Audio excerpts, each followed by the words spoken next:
Resulullah aleyhisselam aydypdyr.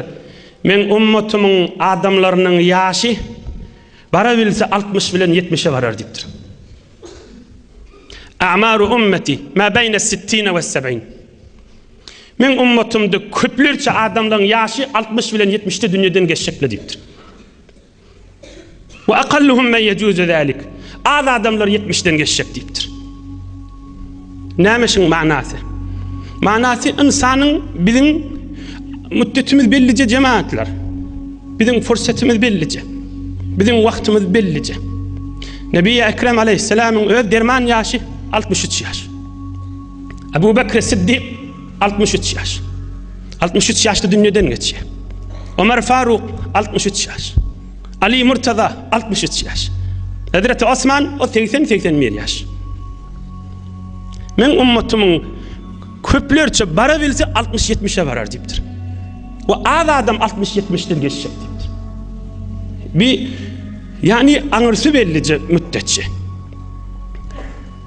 Wagtyny etjek işini ertire goýmaly. Şeytanyň bir owadan kefi bar. Gözden cemaat meselen biri wa men bir gowy iş etjek dälliye. Ine bila açyk. Bunu şeytan aýtmaýar. Şeytanyň dili bitýüsli. Men soňra medernniye.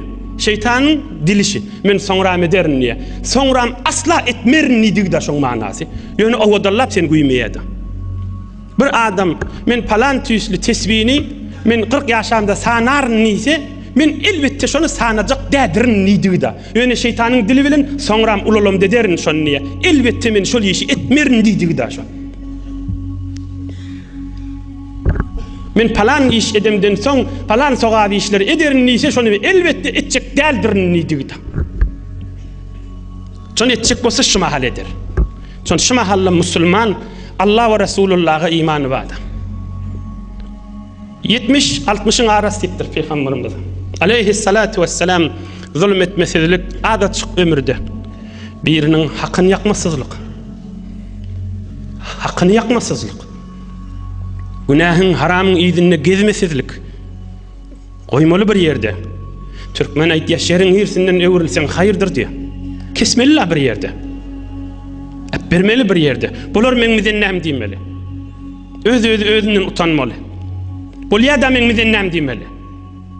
Men şu müddetde iman gazanaýyn diýmeli. Sowap gazanaýyn diýmeli.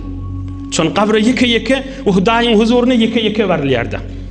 Men şu pälim dogurlaýyn diýmeli. Niýetim salim bolsun diýmeli. Şu bir nefere eziyet berjek gadyn Hudaýyň razyçylygyna geçjekdendirin. Men dehretilje gedeýin diýmeli. Men bir iki sanjak çörek alamda arasyna bir çörekde artykma jalaýyn, ýoly öwümden çykana bererin, ýa goňşyma bererin diýmeli. Şular gowluklar jemaatlar. Häzir Hazreti Sa'dyn gurrüňine girmäkkä aýdylan keple bilen şunu tamam etsek boljak. Men şumal düşsem boljak ki. Hemme manaly baki muň içinde. İnsanyň müddeti ömrü bellice. Oşu bellicede de adam başardığından günahını azaldyp sogabyny arttyrjak bolmaly. Öňkü ummatda kän ýaşaýan işçiler cemaatler. Siz hesap çekin şu mahal şu ilüniň içinde 300-400 ýaşalýan bolsa, bay Hudaý saklasın, bay dinden çykyljak, Hudaý peýgamberi dille beriljek. Allah Zülcelal bize rahmet edip ömrümüz gysga jetipdir da. Täsagaman imandan çykman ahirete geçer ýa-Allah. Geleyliň bu gurruna bir derman, bir mugaddeme, bir ewat, bir gurrun deslabi, bir zeynimiz açylar ýany hyzmatyňyzda ak mana aýtdym. Geleyliň Hazreti Sa'dyň derman gurruna. Kule boýly bolan, penjesi arslanyň penjesi ýaly bolan, cennet bilen buşlanan, Sasani padşahyň taxtyny eýe bolup içinde namaz okan, 17 ýaşynda musulman bolan beýik sahaba Hazreti Sa'd ibn Abi Waqqas Allah ondan razı bolsun. 17 ýaşynda musulman bolupdyr. Cennet bilen buşlanypdyr. Yani Peýgamber mübarek adyny aýdypdyr. Sa'd fil cenneh. Cennetde bitipdir. Buşlapdyr da. Peýgamberimiziň daý tofarlaryndan işdegeler bu görürüm. Hosro Pervizliň taxtyny musulmanlyň eline geçirip içinde namaz okan sahaba. Allah köplese ewlerde min gurrüňine girer inşallah. Hazreti Sa'd ibn Malik Hazreti Sa'd ala nebiyyina ve aleyhissalatu vesselam radıyallahu anh rahmetullahi teala aleyh. Hazreti Sa'd bir gün havam yoktu diye, sırqavlaptım diye. Hazreti Sa'd aytdı. Nebi Ekrem aleyhissalatu vesselam mübarek elini men mağrayımda koydu. Yüzüme çekip kursağıma içime çekti mübarek elini diye. Hudaya Sa'd'a şefa verdiydi. فما زلت أجد برد يديه على صدري فيما يخيل إلي حتى الساعة. Ey zamanlar geçti şondan beri Peygamberimiz el çeken beri men yüzüme ve kursağıma deyiptir. Hazır de Peygamberimizin yuqum elinin soğucukluğu içimde aylanıp duda deyiptir. Haçanki mübarek yüzüme içime el çekeni deyiptir Peygamberimiz aleyhissalatu vesselam. Hazır de şonu yuqum soğucukluğu içimde aylanıp duda deyiptir. Şol Hazreti Sa'd be. Müslüman bolşunu dinleyen vaqt 17 yaşına itsana. Ey yaş oğlanlar, 15 yaşına, 20 yaşın tövrevünnäki. Gül oğlanlar, han oğlanlar, merde oğlanlar, 17 yaşında Müslüman bolupdur. Görmün gayratın dinlerini. Ra'aytu fil manami qabla an uslim ka'anni fi zulmeh la ubsiru şey'en. 17 yaşımdadım. Gece diş gördüm. Dişimde kapkaranqı yerde dun hizat görünen ak. Kapkaranqı. Karanqı olsa hizat da görünmese adam dark ya da. Aldırap dudum. Birdenine bir ay doğdu. O yol açıldı. Şeyle gözledim. Yaktı gelen yerden yola kaşın. Şu taada da adam kara görünüyor mu görünmüyor mu deyip gözleyen şu dişimde diye. Görsem evde 3 nefer menden önçek ayın yaktısına yola düşüptirler. Yakşı seni esevan etip gözledim. Görsem Zeyd ibn Harise, Ali ibn Abi Talib, Ebu Bekir Sıddık. Zeyd ibn Harise Peygamberimizin oğlu hali mübarek öyünde yaşan. Hazreti Ali Murtaza da Peygamberimizin oğlu hali öyünde yaşan. Bunlar bir saatten önçek Müslüman olurlar. Ebu Bekir Sıddık da belli bundan önçek Müslüman olun 3 nefer. Bir ayın yaktısında bir 3 nefer var ya. Oham şolları yortup bardım, evlerinden yettim. Ve soradım. Meten teheytum ila hahuna? Qalu es-saah. Siz bir yaktı yola haçan geldiniz dedim. Biz de taze geldik, yanca geldik dediler deyiptir. O yönüm. Oham bildim şu üçüsü bir yolun içinde olmalı deyip. Üçüsünü idarladım. Üçüsünün içinde de yaşlı Ebu Bekir Sıddık. Şondan soradım. Ve şonun eli bilen Nebi Ekrem aleyhissalatu vesselam'a gaşin barıp Müslüman oldum diye. Felaqitu Nebi sallallahu aleyhi ve sellem fi şi'bi eciyat fe eslemtu. Nebi Ekrem aleyhissalatu vesselam eciyat diyen Mekke-i Mükerreme'de diren içinde bir qavatta, halvatta namaz okuyan müşrikler. Aham barip şu taada sataşıp Müslüman oldum diye. Neçe yaşında? 17 yaşında. Cemaatler şular naqat vaqt geçirmesizligi öktü. Şular naqat fursatı elden vermeýärler. Şular naqat ertiye koymasızlığı şular öktü. Ay görürünü deyip vaqtın güýbemeýär şular. Şular öldürün ağlameýärler. Vaqtlaryny güýmemeýärler. Ömürlerini boş geçirmeýär şular. O yanaqana şonu idarlaptır 17 yaşında oğlan şu yoksa. Derrew şu 3 neferi idarlaptır. Näme habar deyiptir. Din için, iman için aslında vaqtlaryny güýmän akla.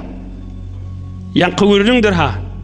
Yazıp koysanız da, yüreğinize yazsanız da, öýüňize yazıp koysanız da, bir adam, bir gowy işi, ay soňra ederse, soňra mı qarsa, ulalamyz ederse diýdi, men elbetde şu gowy işi etjek däldir diýdi. Öňe şeytanyň dili soňra ederse. Özüňe allama kepdi. Son ertiňde özüne göre gurrungy bar, ertiňde özüne göre işi bar rahim, o gurrunga häzir girmeýär. Bula bilmänşik bolmaýan müşrikler, cemaatler, bulan uly pay almaga sebep bolan iş ýagdaý. Bula derrew el ayagyn bilen guşap, el ayagyn çermep, derrew meýdana girýän müşrikler. Bular gurrunga güýmenmeýän müşrikler. Bular derrew meydana girýänmişdikler. Namys keşmişdikler dinine. Namys etýänmişdikler. İçlerini, ruhlarına dene gayrat barmış. Bir şanip denesiz bolsa yere agdyr berdi goýanyň menen bağ dörer mi? Döremez. Şanip diýeniň içiniň denesi gerekdir bağ döretmäne. İnsanyň da içinde bir zat bolsun. Bir ruhunyň arastalygy, bir nuri iman, bir güç, bir namys keşlik, bir bilmenşik bolmasazlyk, bir gayrat, bir himmet, bir men bir iş bitireyin diýmek, men bir ahiratym gazanayn diýmek, bir namys keş bolmakda näçe aýtmaly mundan beter. Bir gün Hazreti Osman Zun-Nurayn radiyallahu anh halife wagtyny minbere çykypdyr, adamlar gözleşip oka görüň beripdir da, görüňiniň bir 3 tiketini ýazdym. Ey cemaatlar diýipdir. Waqtasib min nurillahi nuran li zulmatil qabr. Şu mahal ýaşap bäken Hudaýyň nury bilen nur paýyny al. İşte qabr garaňkydyr, nuruň menen bile bar diýipdir. Bula bir tikesi, bir bölegi.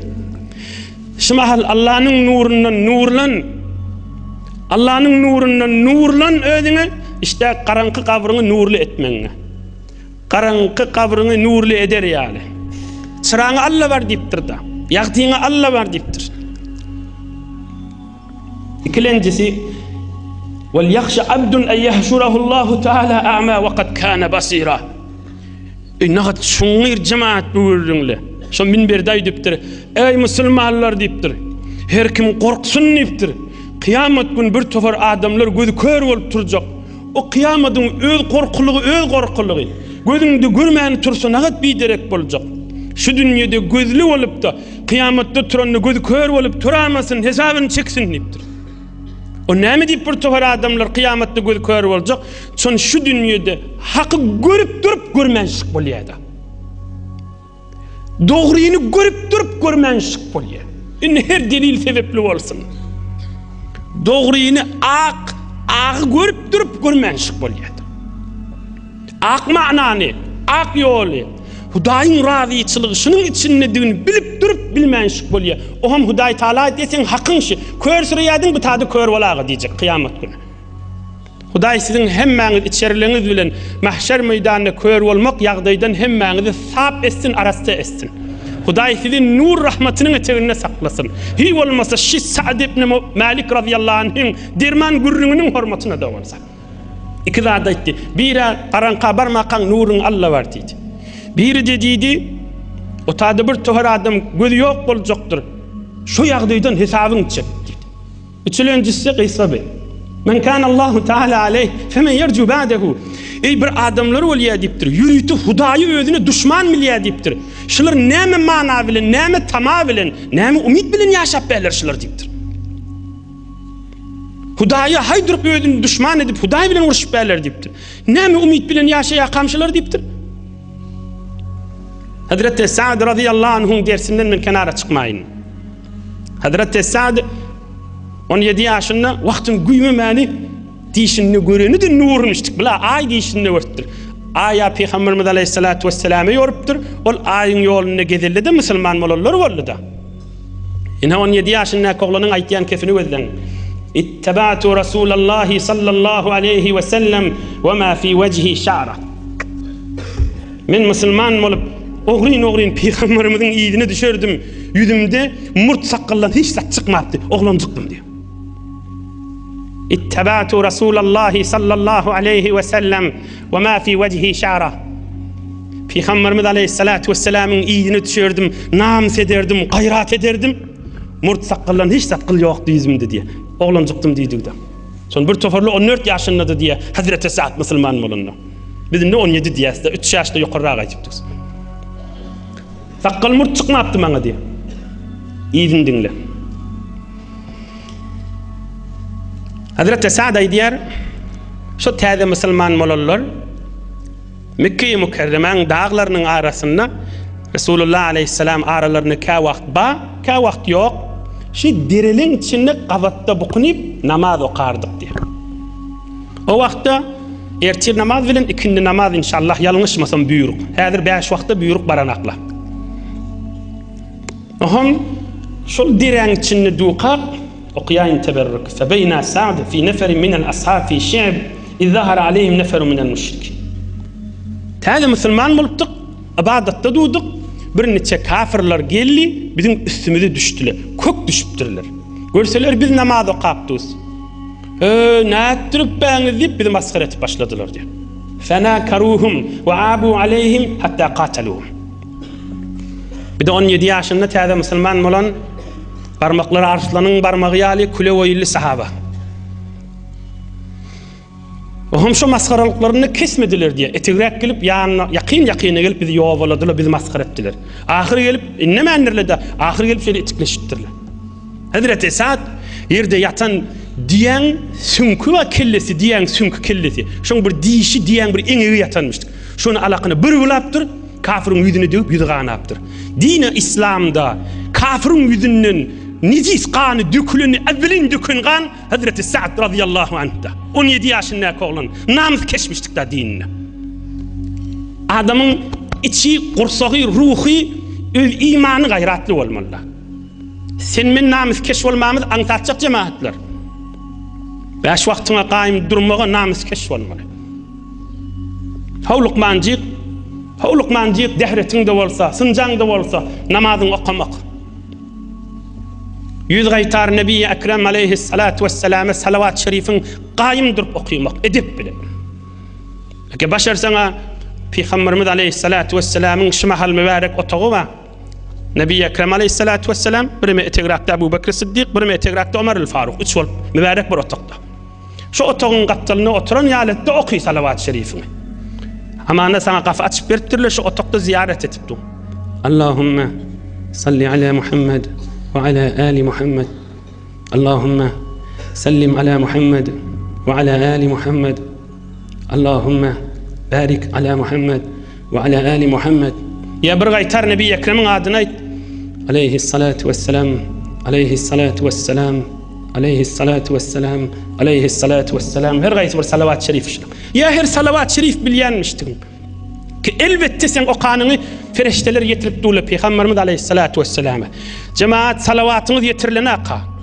Näme ýagdaý bilen okayan bolsaňyz, näme edep bilen, näme hormat bilen, näme aşyk bilen, näme arastalyk bilen, näme bername bilen okan bolsaňyz şu ýagdaý bilen yetirilýär. Falanyň ogly falany, şu ýagdaý, şu edep, şu hormat, şu kipleri bilen, şu mübarek kelimeler bilen okuýar diýip eltilýär. Sana falany da salavat aýtdy diýilmi? Namus keşliğin şonda gaýymdyr. Bir günah işi, bir haram oturşuklu ve kes namus keş bol dinine. Etbir şu günahını. Ayyum men şun etjek däldi. Ay bullu da diýmen goýjak şundy. Şu adamın bir gayrat etýän zatlary we da egin maşyna gayrat etýär, iýiçgisine gayrat etýär, jaýyna gayrat etýär. Bar hamany dünýe müştik bir zamanna zahmet çekilýärdi.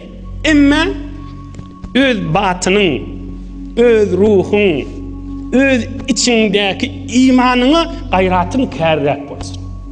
Hazreti Aýşaga günah bilen töhme turmaýarlar, şu Peygamberimiz baka. Şonu şu töhme turallyň, dili ýaňşallyň biri bir fakir adammışdyk, Abu Bekr Siddiq mıdan şoňa iýiçe berýänmişdik. Abu Bekr Siddiq mıdan şoňa zat berýänmişdik. Öde Abu Bekr Siddiq'tan mıdam iýiç çykalypdy. Ýene de Hazreti Aýşa dillegirliň içine, ýaňşallyň içine giripdir bir adam. Abu Bekr Siddiq narahat bolupdyr da. Ay inni kilap şoňa zat da iý bermerin diýipdir. Allah Taala aýat indiripdir. O adamlar, gayratly adamlar, imanly adamlar bir adamdan narahat bolup gowlugyny kesmeseler, Hudaý da şolardan rahmatyny kesmez diýipdir. Abu Bekr Siddiq aýdypdyr. Hudaýdan üstüme ýagyp duran rahmatyň kesilmegini istemeýän, onuň çürüm ýene de öňkü gowlugymdy edip duraryn diýipdir.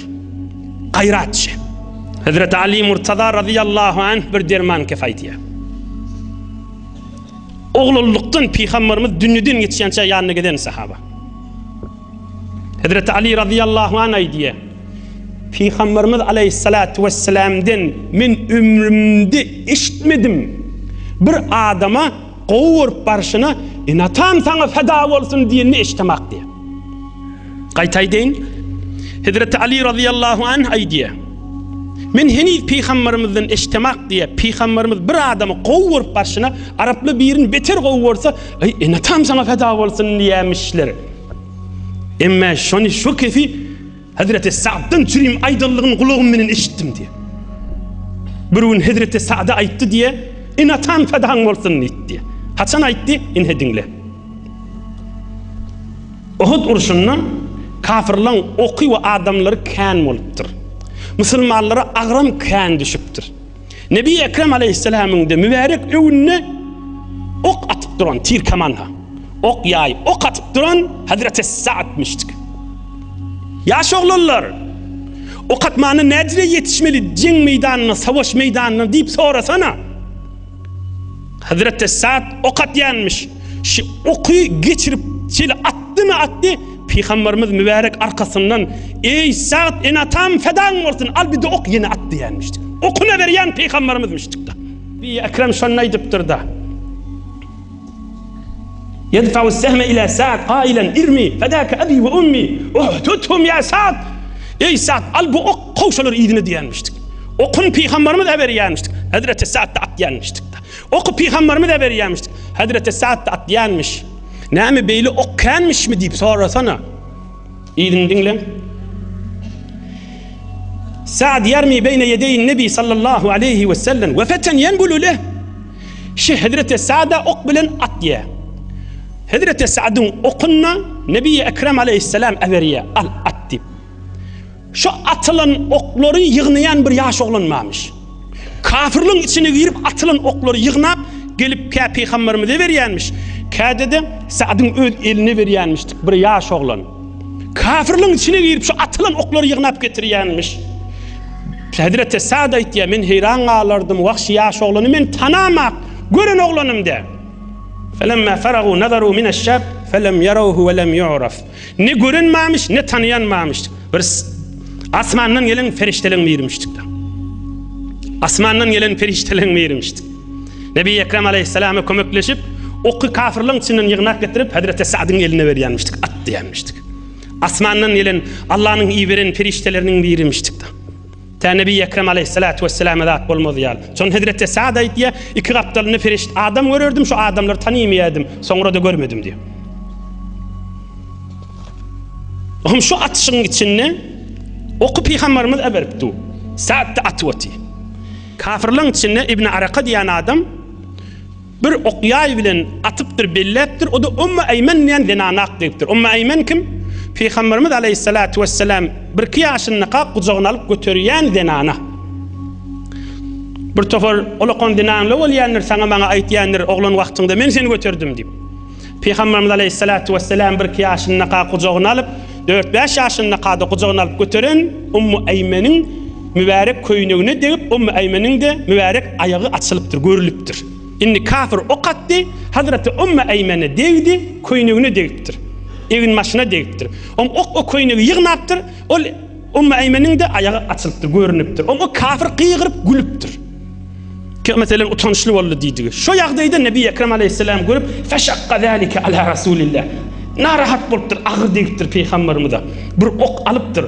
Ohum Sa'd'a veriptir. Ey Sa'd şu İbn Arakan at deyiptir. Fevaka sehm fi sagratin nehr İbn Araka. Nebi Ekrem Aleyhisselam oku veriptir. İbn Arakan at deyiptir. Sa'd da atıptır. Şu yankı kafirin doğru kursoğu bilen eňeginin arasında boğazının şu deşik ştayının kursoğunun üstüne boğazının de eteğinden girip anırşından geçip iyiliğin yıkılıptır. Nebi Ekrem Aleyhisselam'ı gözledim diye görsem mübarek gülüp duydu, gülüp mübarek dişlerini gördüm şonda hoş olup gülünne diye. فرأيت رسول الله صلى الله عليه وسلم ضحك يومئذ حتى بدت نواجذه. Nebi Ekrem Aleyhisselam hoş olup şonu gülli hatta adı dişlerini gördüm diye. Ohum peygamberimiz bana dua etti diye Hazreti Sa'd. Acaballahu Teala da'veteke ve seddede ramyeteke. Hudaya deyiptir. Hemişesi Sa'd dua etse şun duasını kabul et deyiptir. Sa'd marufmiştik duası kabul olayan adam deyip. Hudaya şehir atsan dua etse şun duasını kabul et. Manasını bilýäňiz mi cemaat? Yani bu ok attı doğru değdi. Asmana da ok atanna doğru kabulluğu varsın neydi da?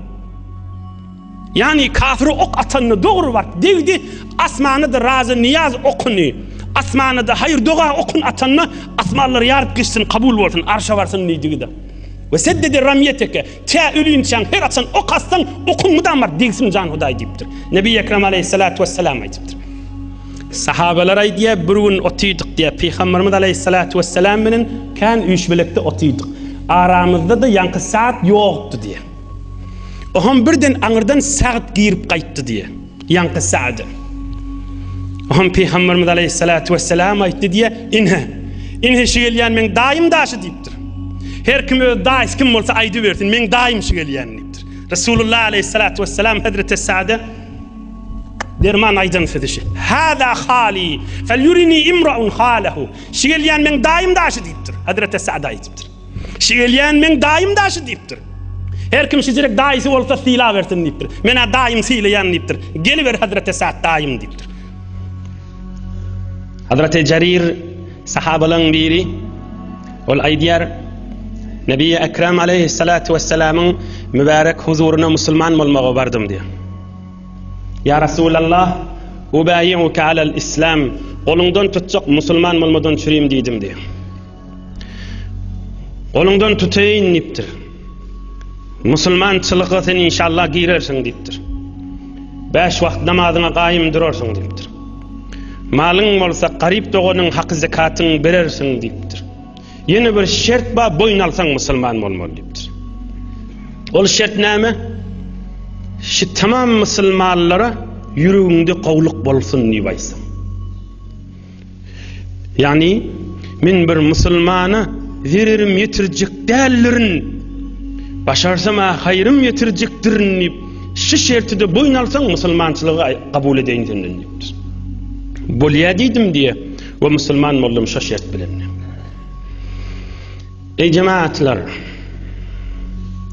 tamam uyuşmeliklerde, tamam terbiyet verilen yerlerde, medrese okuwlarda, vaaz nasihat meclislerde, saçağın başında oturuşuklarda, mollalar terbiyet verilen yerde, saflar terbiyet verilen yerde, bu her bir yerdeki Müslümançılıktan, insançılıktan, adam karşılıktan gurrun verilse, din Müslümançılığının manasının biri şu gurrunu terbiyet verilmeli. Şu uyuşmeliklerde. Näme gurrun?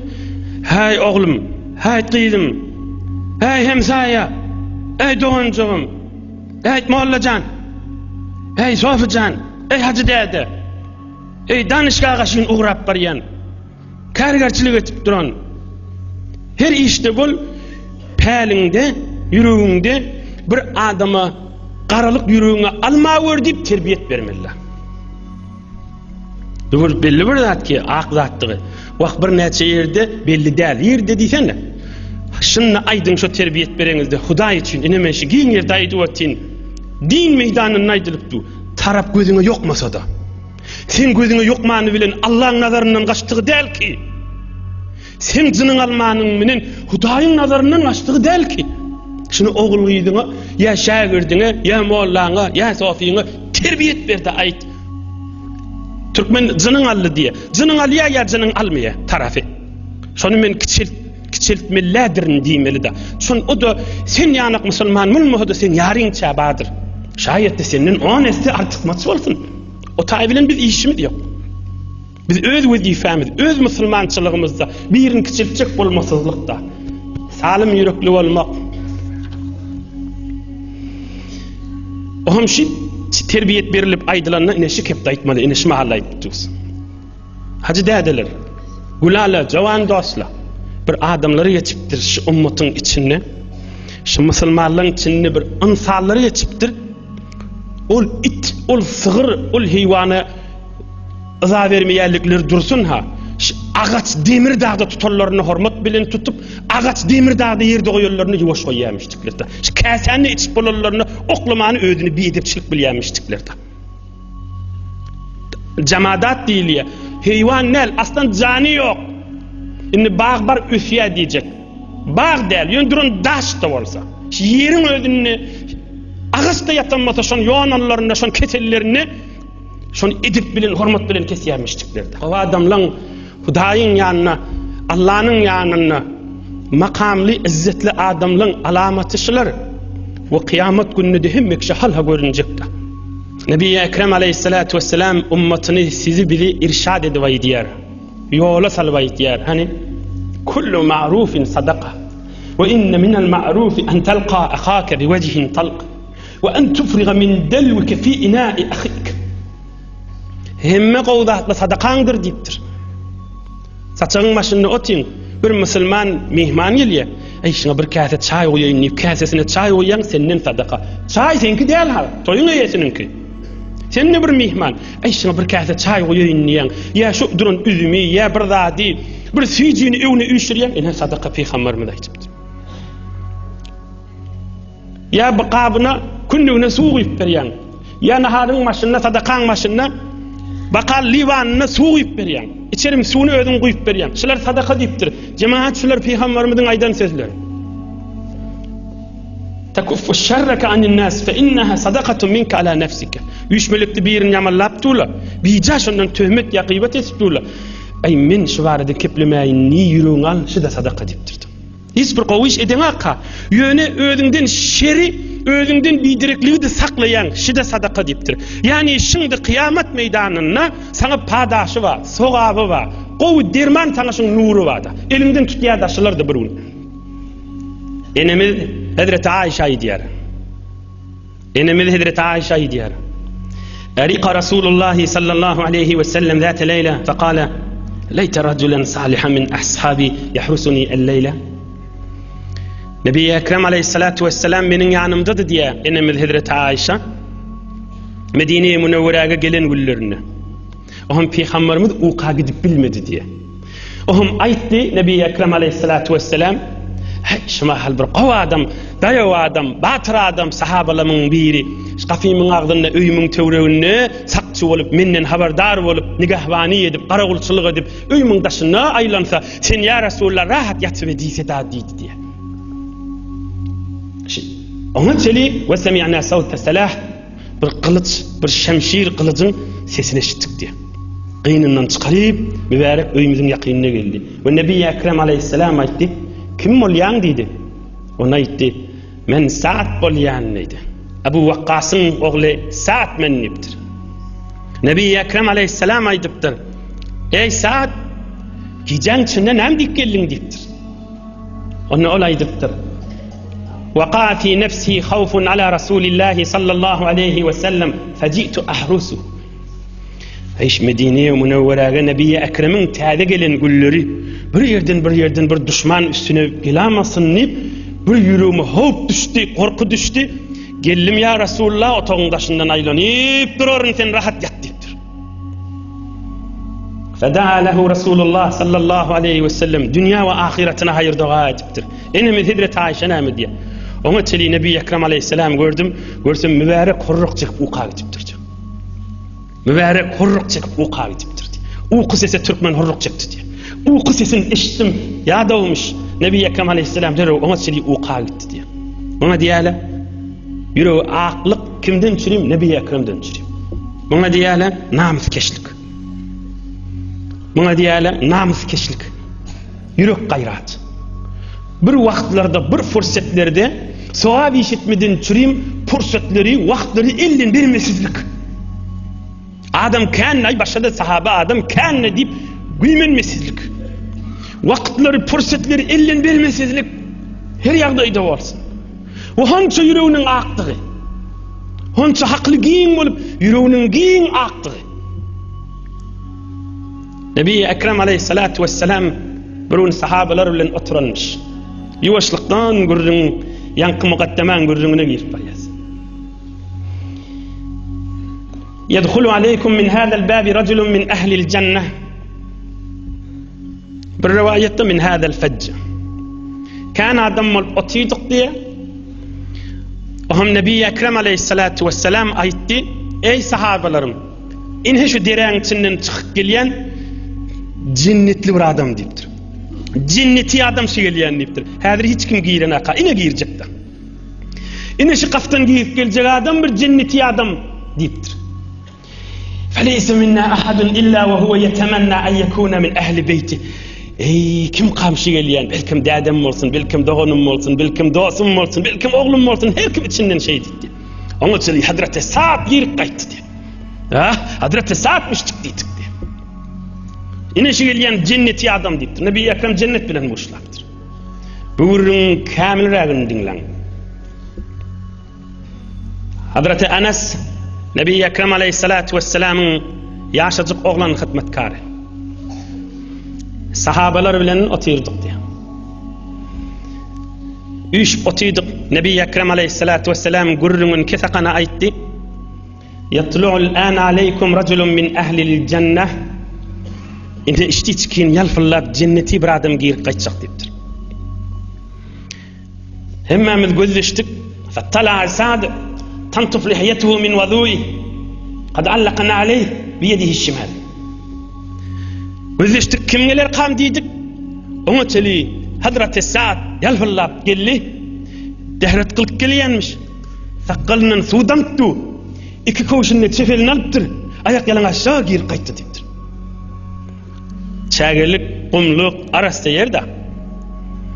Saqqalynyň suw damp gelýär. Ritip gelýär deyipdir. İki koşunny çefeli bilen alyp gelýär deyipdir. Hemmemiz heyran galdyk, buýrun galdy diýär. Ertir üçmelek bolýan ýene otyrdyk diýär. Bu içimizde Nebi Ekrem aleyhissalatu vesselam bady diýär. Oňa Peygamberimiz aleyhissalatu vesselam aynı düýün kıyaly aýtdy. Ey sahabalarym, inhe yalfıllap geljek cenneti bir adamyň mir. Oňa çeli Hazreti Sa'd geldi. İki koşun çefelini alyp saqqalynyň suwdan keli ýetişmän geldi diýipdir. Buýrun ýene galdy. Üçlenji gün boldy. Üç otyrdyk we Nebi Ekrem aleyhissalam da aramyzda bady. Yine aynı ön kıyalı aýtdy. Ey sahabalarım, inhe yalfıllap gelýän cenneti işladım deyipdir. Yine dehret kılıp suwdan geldi, iki koşuda çefelini giyip gaýtdy deyipdir. Ema inni jawan sahabalyň miri men muň delilini biljek, ýetik boljak. İşte Hazreti Sa'd'ın ýygyny düşüp gidip neçe gün mehmany boljak diýip ýüregini alypdyr. Şun etýän bir sogaby işleri näme kam? Gün soranymdan bir gözüm menen karap göreýin diýipdir da. Ýygyny düşüp gittim öýüne barýança. Oňa baramda aýtdym, la haytu abi fa in ra'ayta an tu'ini ileyk. Oňa men aýtdym, ey Sa'd, mene kan öýümüz bilen oňşamak şuwullum. Bir küçük mehman alsaň meni diýdim. Onda Hazreti Sa'd aýtdy, gelber öýümde bolup ýüregiň açylýança diýdi. Men öýünde mehman boldum. Akşam daňat ýança dogry ýata bilmedim. Zol işi bile bir otokda ýatdyk. Hazreti Sa'd bilen ýanky jawan sahaba. Ta daňat ýança şuny gözledim. Felem yakum min tilka leyle şeý'e. Hatta tahajjud namazyda da turmady diýär. Ertir daňatanda turdy diýär. Ýöne dehret kılanı hewre gow dehret kılardy, açyk dehret kılardy. Açyk diýenim çalasym däl. Jaýly gow dehret kılardy. Bir de giyce tahajjudda turmady. Ýöne bir oýununna aňlyk bärik agym dönüm bolanna subhanallah, Allahu ekber, la ilaha illallah diýip agym dönüm bolardy aňlyk bärik ýatan ýerinde. Bu akşama hiç ibadet etmedi diýdim diýär. Erti günnilde ýanladım ta akşama çeli hiç artykma ibadet görmedim, aglyda arada dädi diýär. He, arada tutansa ne o bir diýjek diýär ýoksa. Erti akşamda mehmanydım diýär. Erti akşamda eýni öten akşam ýaly ýatdy diýär. Erti namaza turdy diýär. Erti günnilde agly açykdy, eýni ýöne gezip beren adamdy, ýöne agzyndan bir bidirek kepdi eşitmerdim. Üçlenji günne ýanladım. Üçlenji günne geçdi, inni aýtmasam boljak däl. Ey Sa'd diýdim diýär. Mene Nebi Ekrem aleyhissalamyň ýanyna 3 oturşykda da badym. Üçüsünde de seni cennet bilen buşlady. Sende bir artykmaç amal görjekdim. Artykmaç geňrek bir ibadet görjekdim. Sende de bir edafa bir artykmaç zat görmedim. Hemme kişiň ibadet ýaly senkide. Näme senne diýdim diýär. Faqala ma huwa illa allazi qad ra'ayta. Men şu durşum edafadat ýok diýipdir. Onu ýok diýipdir. Bizle bolsa men netije almaýan diýipdir. Ýöne bir zat bar diýipdir. Ol ibadet ýürekde bolýar. O näme ibadetdir? Şu ýüregimde gara ýel saklamaýan bir musulmandan çürüm diýipdir. Ýüregimde gara ýel saklamaýan diýipdir. Ýüregimde bir musulmana bahylçylygym ýok diýipdir. Bir gün şoň ýykylanny ber adamda diýip gözleşemek diýipdir. Bir gün şoň bir sommulup goýup galanny görsem da diýip gözleşmeýändir. Bir gün şoň horlanany görsem da diýip gözleşmeýändir. Bir musulmany ýürek garalygyma ýok diýipdir. Bir musulmançylygy, bahylçylygy diýip şoňa ýol tapyp haýsy ýol bilen öwni taýaklasam kam diýip pikirine girmeýändir. Ine men neşlaba diýipdir. Hala dünýe Hudaý şoňa berem bolsun. Hala şoňa din Hudaý berem bolsun. Bahylçylyk etmeýändir. Görüplik içi garalyk hiç etmeýändir. Birinin ýanynda için sowutjak bolup, onu öwrünçe öwýän ýanak yamanlan bolup, bu bernamalar men etmeýändir. Hadihi allati ballagat bika ve la nutiq. Eşi diýsene diýipdir. Inhe bardın gurrun üstünden nipdir.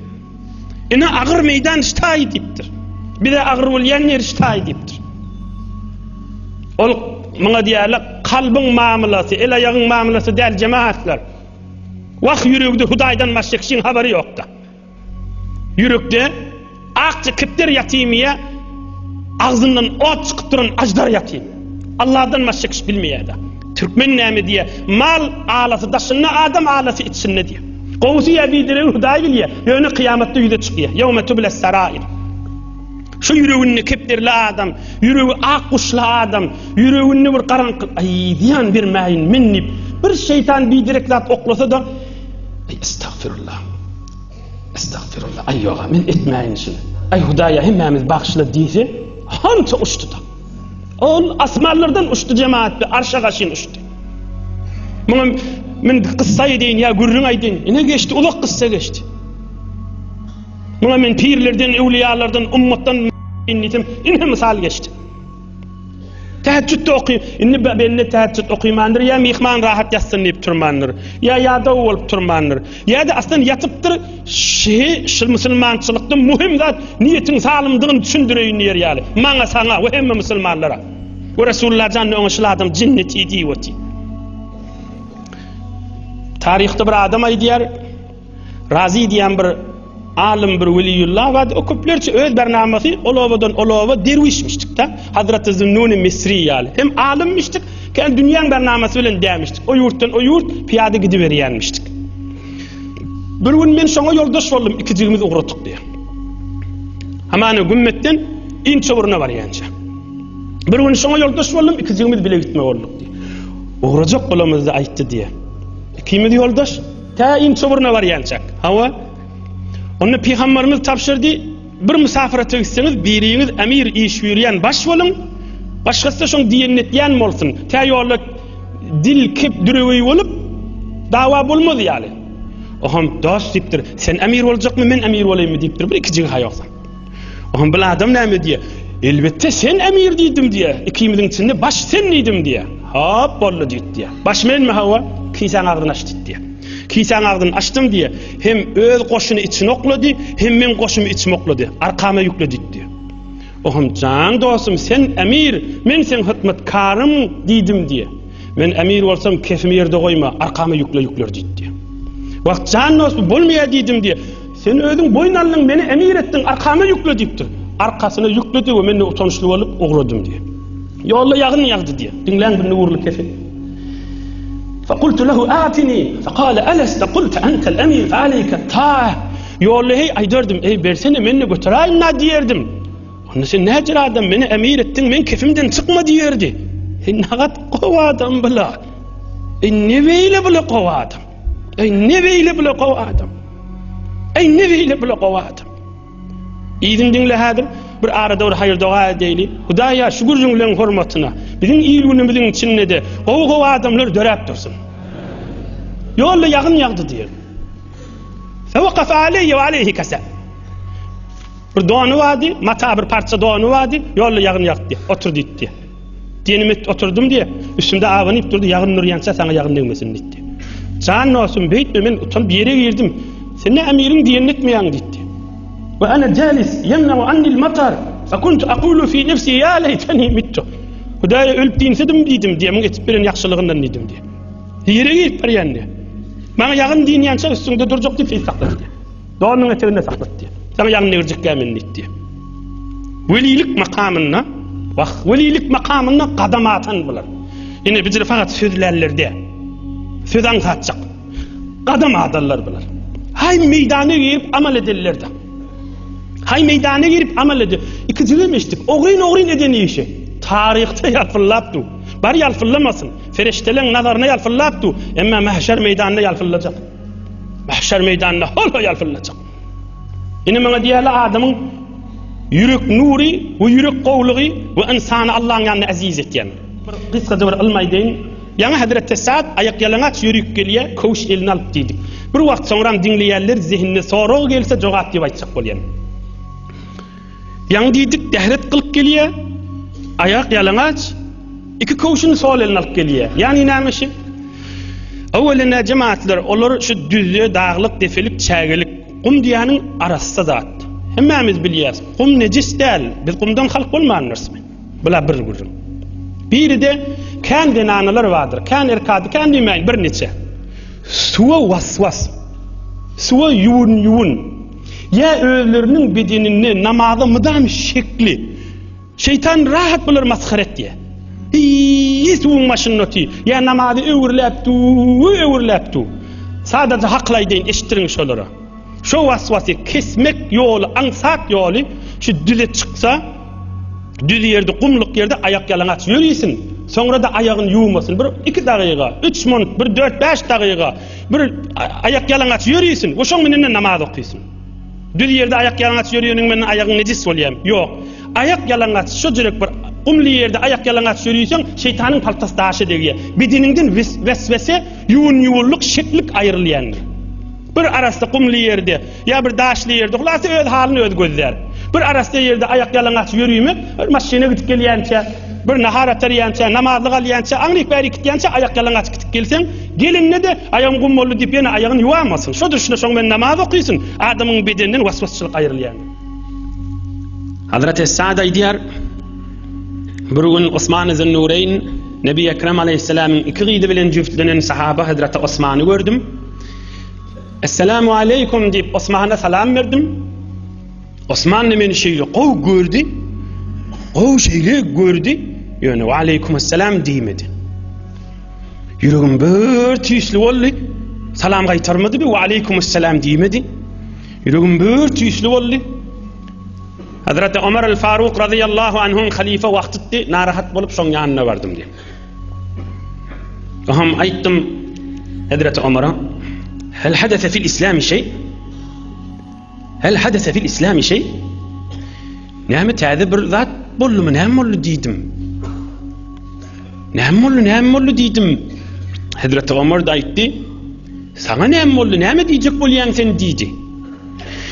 O men aýtdym ýa mescidin ýanyna Hazreti Osman'a Esselamu aleykum diýdim.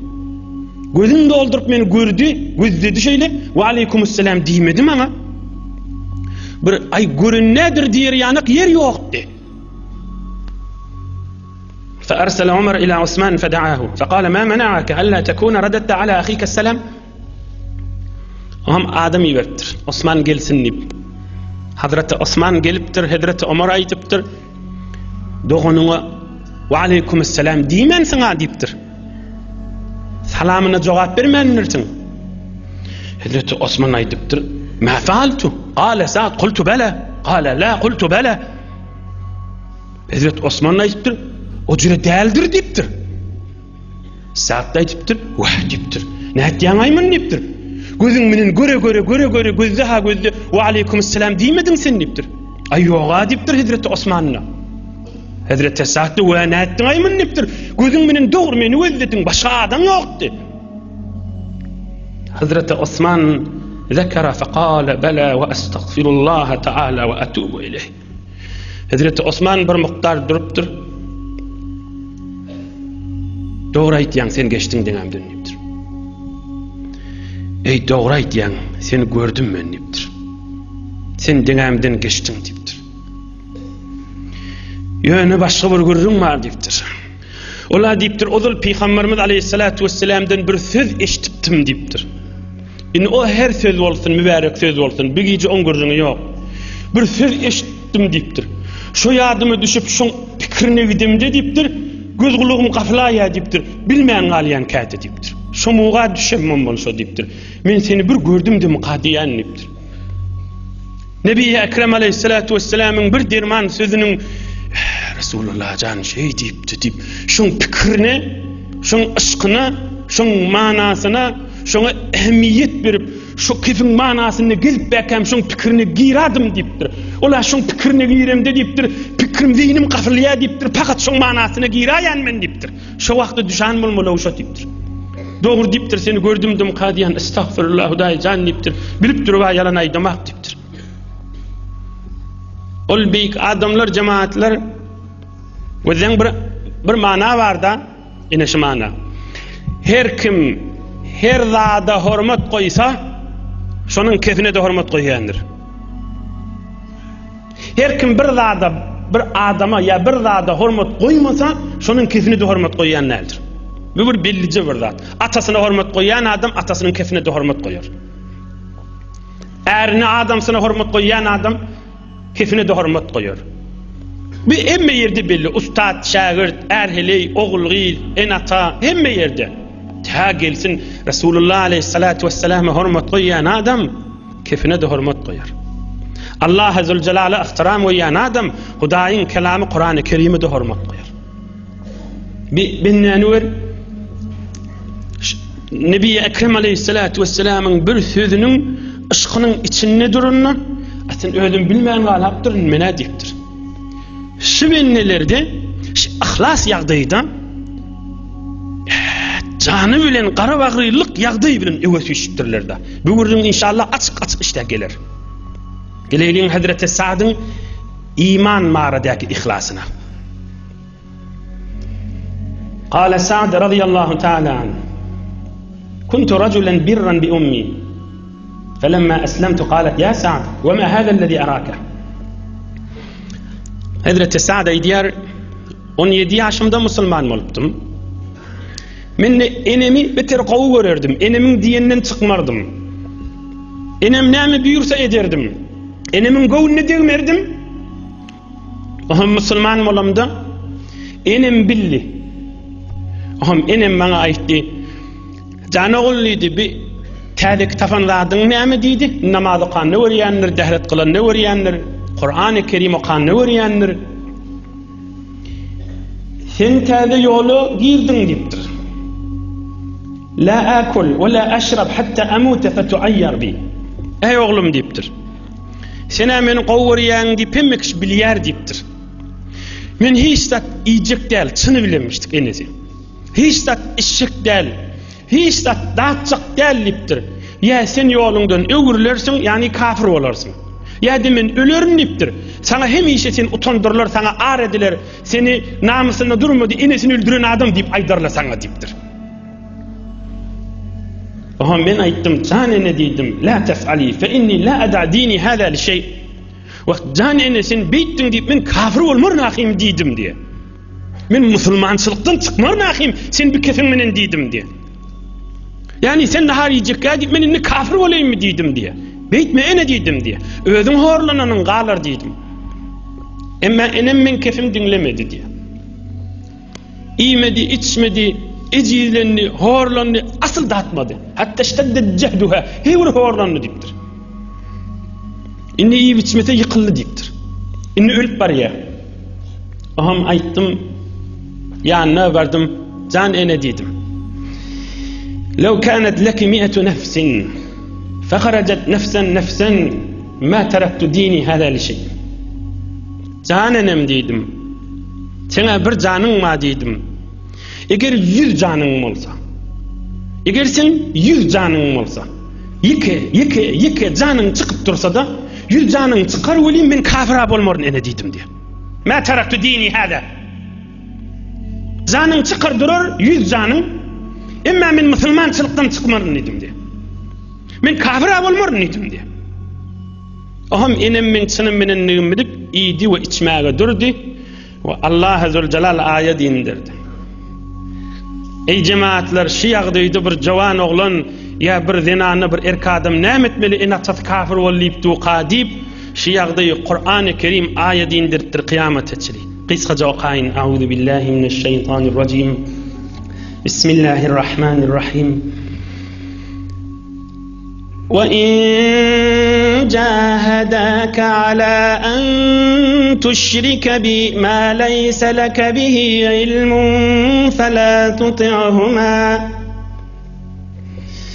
فَلَا تُطِعْهُمَا وَصَاحِبْهُمَا فِي الدُّنْيَا مَعْرُوفًا وَاتَّبِعْ سَبِيلَ مَنْ أَنَابَ إِلَيَّ.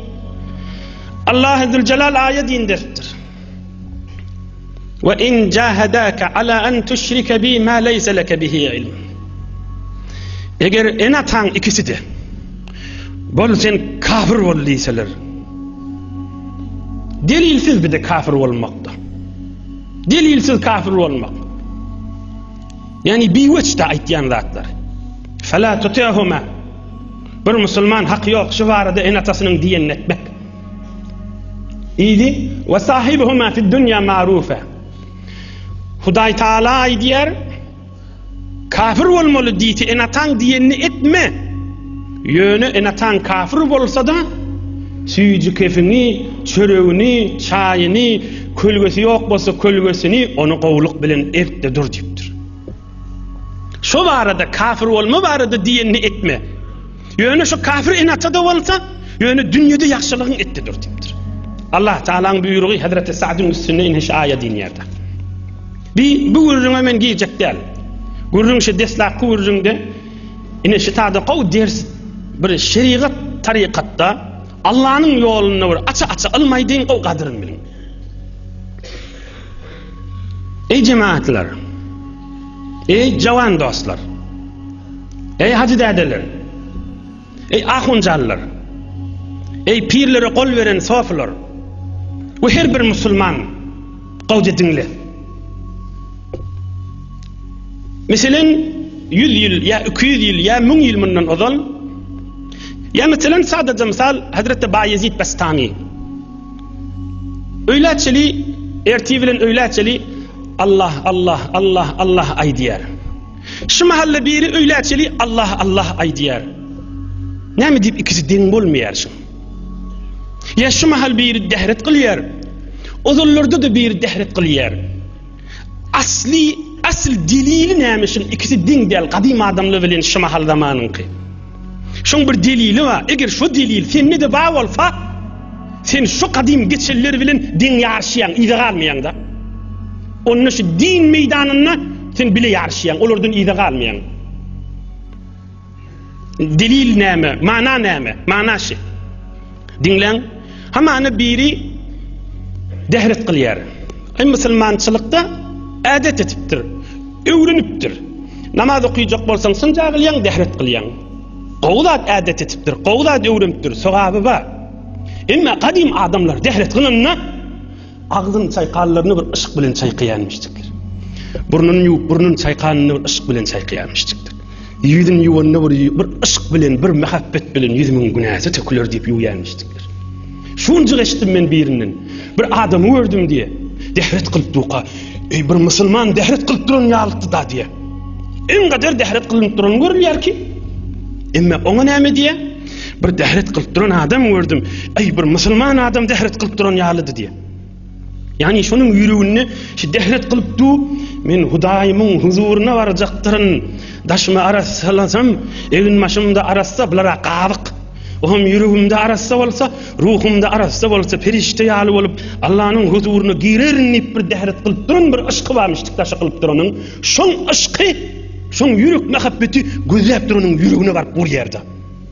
Gözläp duranyň barıp kalbyny santyşy. Şoň edip dehret qılıp duruşy, gözläp duranyň nur seçşy. Gözläp duranyň aşk seçşy. Musulmançylyk seçşy. Din seçşy. Ey nagat musulmançylyk qowzat açyp dehret qilýar diýdim diye. Ayağın ýupdy bir aşk bilen. Inni üstün gurtjak, namaza gaşyn barjak. Bir aşk bilen, bir muhabbet bilen ugrap barýarda. Rabbim Allah'ın huzuruna barýan diýip. Ine bir ýerde görüriň bi. Emma dehret qılıp tuqa, gülüşüpdi, ýortuşypdy, ay bar menne barýan diýipdi. Bir de gowa adatdyr, bir de gowdatdyr. Muňda sogaby bar. Emma ikisiniň farky besbelli. Asıl park ştadyda. Bir meselen adan çıkıyor. Adet etiptir adan çıkma. O adet sogaplı. Allah Teala Hazreti Bilal bilen bilesin. Ama bir adan çıkıyor. Ey namaz vakt buldu. Allah'a gaşin musulmanlar çağırın. Allahu Ekber, Allahu Ekber. Özüne ağrım vermeyecek sadece ışık bilen adan çıkıyor. Bir va namazın okaptır. Ama bir benne va namaza duruyor. Allahu Ekber. Bir ışık bilen du. Ama rükûa gidenne. Subhan Rabbiyal azim diyenne. Başka bir ışık bilen du. Semiyallahu limen hamide diyenne. Başka bir takım ışık bilen du. Secde gidenne başka bir ışık bilen du. Yine ikisinin farkında. İçindeki yürük ışkındaki meydan fark ver yerde. Yine sen tutuver misalını. Bir va umra yortuktu. Günü 3 qaytar, 4 qaytar, 5 qaytar, 10 qaytar, ya 1 qaytar. Umra etiye. Ömrü bitiriyor umra. Ama bir va tevbe şu tadın ihram ağlab, lebbeyk. Allahümme lebbeyk diptu. Tamam ışkı bilen yürep geliyor. Peygamberlerin yüreninden geliyen ben nip geliyor. Kabe Allah'ın bütün Kabe'yi İslam'ın daşından ayrılıp etmediğini. Safa Merve arasında enimiz Hacer'ın yortan yerleri olmuş. Günah çökülyen yeri o deyip yortuptu. Ama bir o tağı tuttu. Ay bu olmaz. Dağdan çöküldüğünden yortaksından. Ene bir devir meydan. Gel Kur'an-ı Kerim okuyma gel. Tecvid öğrenme gel. Hatmi Kur'an okuyma gel. Misalları tuttu gidiver. Kitap mutalaga etmek gel. Kitap mutalaga et ya.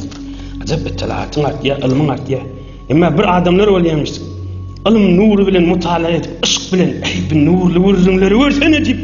Öyle manalanıp sonra dinleyenler de manalanır deyip mutala etyenmiştik. İkisi den olurmuş lan. Yerde den olsun.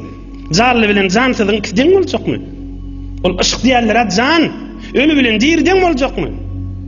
Uyku bilen yatan bilen dir den olacak mı? Oyu bilen yatan den olmaz ahi. Yine bu üründen sen can al. Canına can koş. Ruhuna ruh koş. Kalbine ışık koş. Kalbine ışık koş. Şun kadim adamları bitir Müslümançılıkta eve salayan zat yürek ışıkları, yürek muhabbetleri miştikta. O dayın dostlarının biri aydıptır. Uqa gidecek bolup, kellemi yastıkta koyumda da ışık bilen, muhabbet bilen yatyan, kellemi yastıkta koyup uqa gidecek bolumda da men yatsam Huday menden razı olur. Näme uqymarsam işte turamda ibadatım yerine yetirerin. Hatta uqa gidecek bolumda da ışık muhabbet bilen yatyaniptir. O şondan Hudayın razıçılığını isteyen eynihi namaz okuyacak bolumda niyet etşim yani. Adam namaz okuyanına ne kadar Hudaydan razıçılığını isteye. Uqimdan ne şodur isteyeniptir da. Yani uqimdan ne Hudayın razıçılığını isteyeniptir. Qaytaydın. Vaq qaytaydıp da dağıma tarsam az bulurun. İnni la ahtasibu min nawmati. Bir mal yatqalan yanak yatmayan menniptir. Bir hayvan yadap yatqalan yal yatmayan. Yatacak bolumda da şimal yatsam Hudayın razıçılığı va uqim tutupdu yalandan yatama. Bismillahirrahmanirrahim deyip yatyan. Oğlum işte turamda işime yararın, ibadetıma yararın. Hulasa qawluğa yararın. Namazdan sogap tamam bolşiyali uqimdan sogap tamal bolup yatyaniptir da. Emindan anırda görürün ayıp vermeliler, misal ayıp vermelilerini. Uqimdan sogap tamam bolyaniptir. Näme deyip niyetimde ışık bada deyiptir. Bana diyele, ihlas. Vaq bir de yürek taylaniyada. Men can ihlasım yar yanına belli de. Bir ihlas yürek bağrın da abi. Yürek bağrın sını bilen bolyarlık da. Dinleyen bir ihlas var da kıskacık mana edin. Şu giyinlikte ihlasın manası haşi. Yani bir adam namaz okuyor. Namaz okuysam men dünyada ahirette Hudayın rahmetinin eteğine bolorun. Oğlum şu dünyada bir tohur meritçilikten aların. Ahirette de Huday bana sogap verir. Bir ihlasın bir manası. O da düşünmeli din almahavi. Yeni bir manası var. Namaz okusam Huday beni şu dünyada afetlerden saklar deyip yadında yok. Huday can buyuruptur. Men okuysam men azap cehennemden Huday alıp kalır. Bir de ihlas, bir de şeriatta işkali yok. Ama bunun ikisinden de sayhalırak bir ihlas var. Başka da bir ihlas var. Ol Hudayın dostlarına bolyanmıştık. Sen ne şolardan yüreğini al. O ne mi? Sen ibadata, namaza duranını, ya arada tutanını, ya bir bennek yaxşılık edenini, Hudaý menden hoş bolar diýip etdiýär. Başlaryň ýadyny tutuşana. Dua etdiýär ki berde Hudaýa maňa cennet nasip et. Hudaýa men azabyňdan sakla. O dua etdiýär Allahdan dileýär. Ol öz başyna görürüm. Ýöne şol işi edimni Hudaý menden razy bolsun diýip etdiýär. Hudaýyň beraberine men binni diýip etdiýär. Hudaý men Rabbim da, men aşk etdiýän, men iftihar etdiýän, men Hudaýmy hoş etdiýän diýip öz begenip etdiýär. Ine bir de bir ihlasda. Bir ihlas we sogap ýadyna ba. Bir ihlas we şu dünýede de sogap ýadyna ba, ahiretde de sogap ýadyna ba. Emma ýene bir ihlas we sogap ýadyna ýok. Men şu etýän işimde Hudaý hoşdur menden diýip. Bir beter ihlas. Ýöne üçüsi de şeriat ihlasynyň içinde, tarikat ihlasynyň içinde üçüsi de baratda. Sen din manasyna, sogabyna saklayan zatda. Dinlemeň misalyny Allahyň dostlarynyň birinin. Bizim mezhep başymyz İmam-ı Azam Ebu Hanifeň ustadlarynyň döwründe bir adam varmışdyk. Mezhep başymyz İmam Ebu Hanifeň ustadlarynyň döwründe. Oňa İmam Muhammed ibn Wasi' diýerler. Beýik insan ewliýalaryň birmiş. Häzir gurrungyny aýtmakam gysgaça şonu tandaýyn dinleň. Şoň zamanna ulamalar aýtýanmış. Ulamalar beýik adamlar. Käde ýüregimiz gatyýa diýenmiş. Ýüregimiz gatyýa. Dünýäň narahatysi bilen ýüregimiz ýumşatjak bolsak, ýüregimiziň narahatysyny, şu dünýäň narahatysyny aýyrjak bolsak, şu Muhammed ibn Wasi'ni tafardyk, şonu bir gözlerdik, şoň ýüzüni göremizde narahaty ýüzümizden çykýar diýdi. Şoň ýüzüni göremizde narahaty ýüregimizde diýdi. Hudaýyň nuru, Allahyň nuru tökülýän adamlaryň ýüzüni gözleýäňde diýipdir. Hudaýyň nuru görnýär, Hudaýyň rahmaty görnýär diýipdir. Gün ayna düşenne, ya gün suwa düşenne, suw gözleýäňde gün görnüşi ýanyk, olaňda ýüzüni gözleýäňde Hudaý görnýär diýipdir. Hudaý ýadyňa düşýär, Allahyň nuru görnýär diýipdir. Şol adamlardan müştik Muhammed ibn Wasi'. Anyň ihlas görüňmi, näme görüňmi adi? Dinle. Bir ay diýär men taryhda diýär, şoň menen ýoldaş boldum, Mekke-i Mukarremeden gaýtdykda Basra gelýänçe. Oham giýje boldy. Giýjede ýol ýörýärdi, hawa salkyn bolýardy. Diýeli gelýär, diýe bilen, şatar diýe bilen gelýärdi. Oham gadim zamanna diýeli kerwen menen gaýdylýar, uzak ýollary gidilýärdi. Şonu bir sesiqaty, zarç adam diýeliň arasyny qygyryp käde goşok ýanmışdykle. Oham diýeli birime ýadama diýali. Ştada qonjak bolsalar, birime öwräkde şu qaramahyrda da gonor etjek bolsalar, birime öwräk ýene gaýtadan şu daýawrak, sesi gatyňrakly qygyryp goşok ýanmışdykle, tä diýeli birime türkmen aýtmaýam, haýt etmekde medetdir diýe. Şu diýek haýt etip gatyňrak qygyryp bir goşgular okyp diýe jan alyp birime öwräk da ýanmışdykler. Oham ýa-da Muhammed ibn Wasi' wa şu zarçyny, şu qygyrayan adamy öz arkasyna şu öz ýakyrragyny goýýarmyş. Ştadan qygyryp diýerler diýermiş. Näme üçin? O qygyryp başlaryny qaranqyň içinde giýje, bir diýetiniň üstünde ha. Allahu ekber. Allahu ekber. Semiyallahu limen hamida. Kellesi bilen ima edip nefil namazda durýarmyşdyk da. O zarçy qygyrayan adamdy öz ýanyna goýýarmyşdyk. Ta hiç kim şol adam namaz okýandyr diýmer ya Allah. Şu qygyryp duran, goş okyp qygyryp duran ýanyna kim namaz okajak diýjek da. Qygyrayan aýtýarmyşdyk, şu men ýanymdan qygyryp diýermişdik. Ama qygyryp başlaýarmyşdyk da goşgusyny, kerweniň hemme ýerine deňizçilik duran bir zarça adam da o. O qygyryp başlanyň derrew diýen üstüne ima bilen ýani kellesi bilen Allahu ekber. Bir maryz adamlar okuymaýarmy? Nefil namazy diýen üstüne maşynyň üstüne, motoryň üstüne de okap bolýar da nefil namaz giňeşlik meselesi. O qygyryp baňa durandan Allahu ekber. Subhaneke Allahumma ve bihamdik. Öz ışqy bilen, öz ihlasy bilen özüni derrew qaranqyň içinde, ýoluň içinde, kerweniň içinde diýen üstüne öz ışqyna ýol tapyp etdi. Öz ışqyna ýol tapyp etdi. Öz ışqyna ýol tapyp etdi. Öz ışqyna ýol tapyp. Hala biri namaz okamadan Allah'a şeýin özüne ýol açylypdyr nefil namaz. Hala bir adamlar Qur'an-ı Kerimden ýollar açylypdyr. Bir adamlar zikirler bilen, bir adamlar salavat şerifler bilen her ýagdaýdan sana açyldy, şonu göberme. Şoň gaýymdyr forsatyňda bol. Mahtumul işan näme diye? Dost bolana bir iki iş nişandır. Dost bolana bir iki iş nişandır.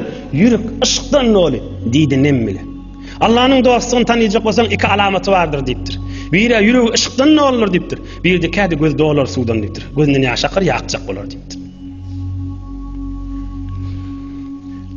Nebi Ekrem aleyhissalatu vesselam aydıptır. Ine şu urun men tamam edeyim. Bir adam mulyar diptir. Bir dünyanın nığmatı, halal nığmatı eline gelinini onun hemmesini kamil aysam uzak bolacak. Geri çıkırın aydın.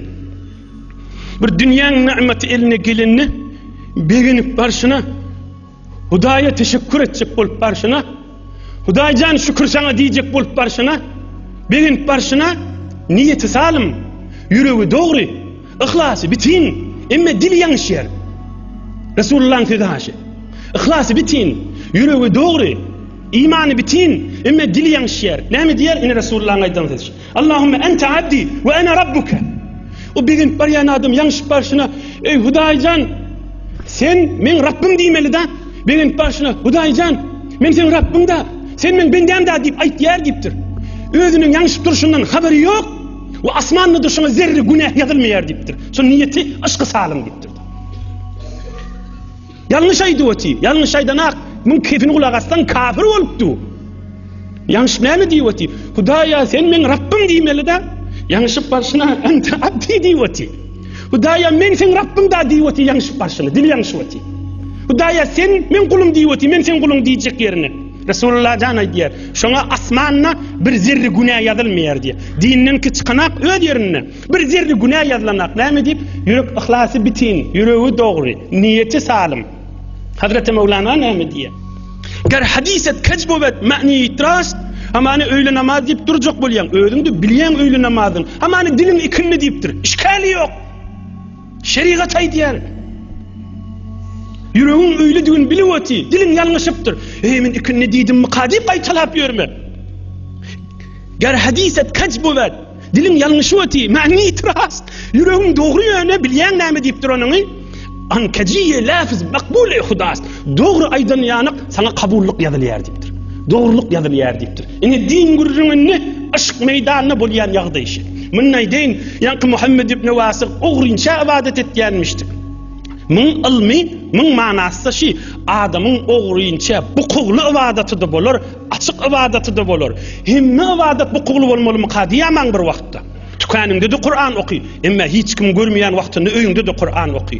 Bazılarında idaranda da tesbih sana. Ama hiç kimin görmeyecek yerine de tesbihin sana.